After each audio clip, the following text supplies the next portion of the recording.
What's going on, everyone? It is Triple Crown 24 back. Today I've got a two-package mail day video. As you can see, the setup is a little bit different. That's because we're going to go into the first update of my Tigers all-time team set today. This will probably be a more in-depth update than I normally will give, but figured it was worth showing off this first time around, and might be the last time that you see some of the workings of it until the final product is revealed, whenever that may occur. So the first thing I want to show off does not relate to the Tigers team set. It is a box, actually 2 boxes of Heritage High Number I had busted open for me.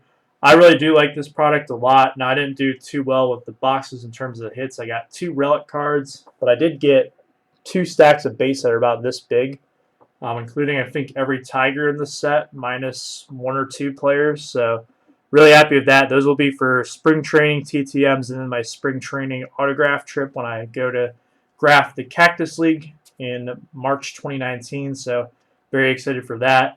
Here's my stack of big rookies, the 2 relics there at the bottom, as you can probably see, and then like the action variation short prints, the high number short prints, all that. Now, if you watched my PSA submission reveal video, I did talk about I had some slab candidates for the next submission, and I wanted to save them. So here it is right now. These were the ones that came from these boxes I think would grade out to a 10. I only have 1 Gleyber Torres. That's because the other one I have a little bit off-centered, so I decided to not include it in there. I have had to become very picky with what I want. 2 Shohei Ohtanis, though. 2 of this guy, who is a huge sensation right now, Juan Soto.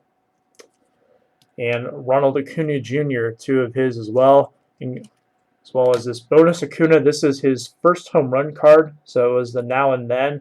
I was actually at this game, so I am pretty stoked to have this card. I think it's really cool, and it's one that I kind of want to get slabbed for my own collection, since I can say that I was there. So there you go. That is the Heritage High Number. We'll recap there.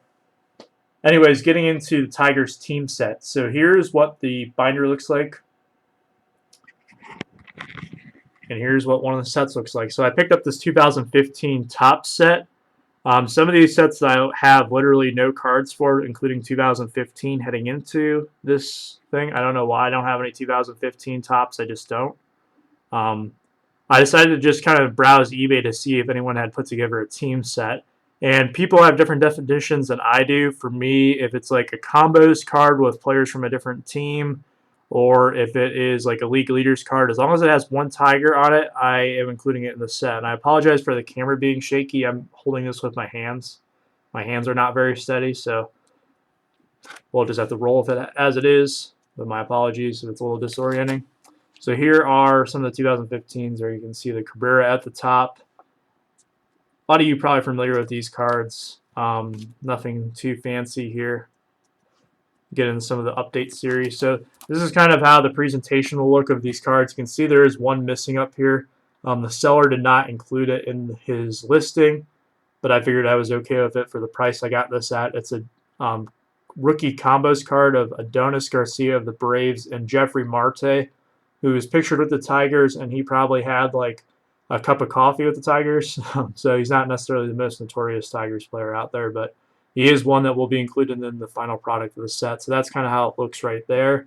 And then I kind of want to keep the sets all on one page, or to their own page. I don't want to like mix and match. So as you can see, these 2 JD Martinez and Matt Boyd cards will have their own page, and you can see through. This is the 2018 set that I've already started to put in the binder. So that is kind of the sneak preview of how it looks. And then I wanted to just kind of give my overall update. This will probably be the format that I use most of the time, is showing this little sheet of paper that gives my update.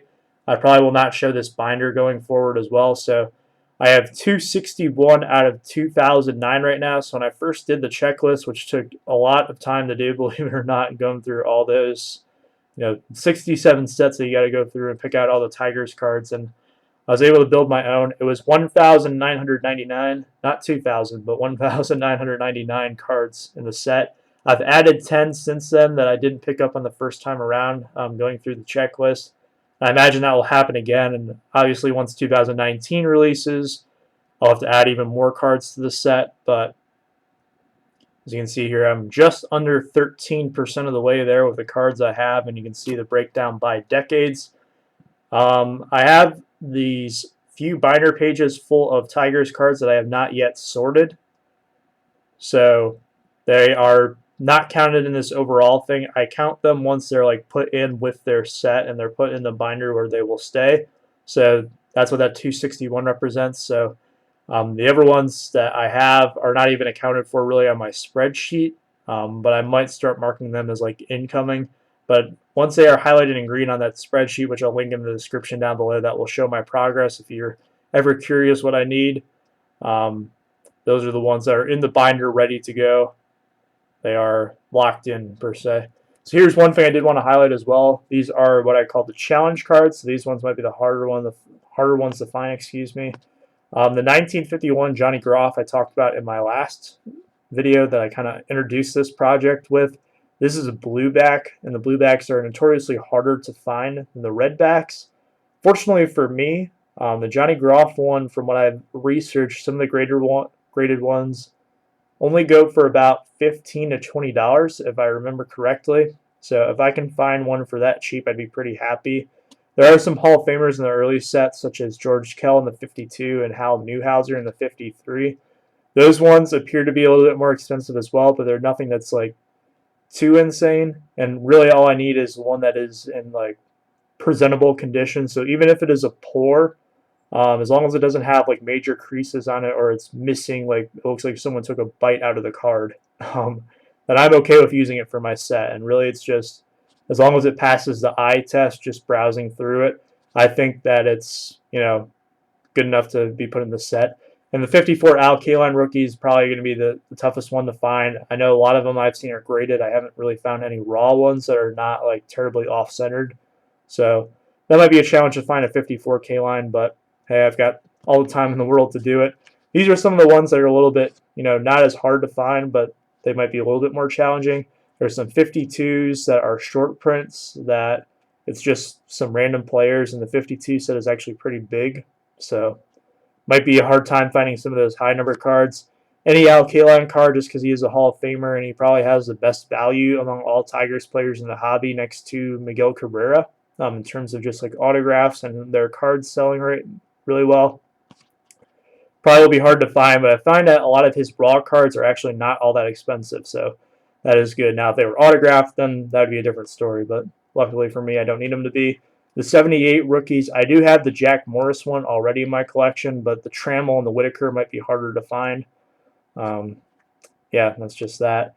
There is a Gary Carter, I think it's like a triple rookie or a quadruple rookie that there's a Tigers catcher on it, and then Gary Carter is also on it, so that's a Hall of Fame rookie that might be difficult to find. And the Mark Fidrich one, I've already had some problems trying to get this card already. Just a lot of the ones I see are like the O-Pee-Chee ones, or they're not in very good condition, so it's not really a expensive card per se, but I've already had some problems and some difficult sellers trying to get that. So there you go, guys. That is my first update in the Tigers all-time team set. You can let me know what you think of the progress on the set so far down below.